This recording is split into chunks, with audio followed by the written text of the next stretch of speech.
यूराग्वे के सदर लाकालेपो ने हाल ही में अपने पहले दौरे चीन के दौरान चाइना मीडिया ग्रुप को दिए गए एक खुसूसी इंटरव्यू में कहा कि बेल्ट एंड रोड के तनाजुर में यूराग्वे बिलाशुबा चीन के बेहतरीन स्ट्रेटेजिक शराकतदारों में से एक है। जोग्राफियाई महल वकू और आबादी के लिहाज से यूराग्वे मुनफरिद हैसियत का हामिल है और दोनों फरीक एक दूसरे के मुआविन हैं।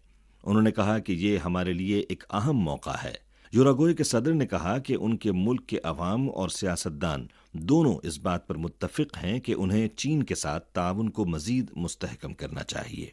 उन्होंने कहा कि यूराग्वे पहला लातीनी अमरीकी और कैरेबियन मुल्क था जिसने बेल्ट एंड रोड इनिशिएटिव में शिरकत के अपने इरादे का इजहार किया और 2018 में बेल्ट एंड रोड इनिशिएटिव में शामिल होने वाला मर्कोसोर का पहला मुल्क बना। सदर लाकालेपो ने कहा कि बेल्ट एंड रोड इनिशिएटिव के फ्रेमवर्क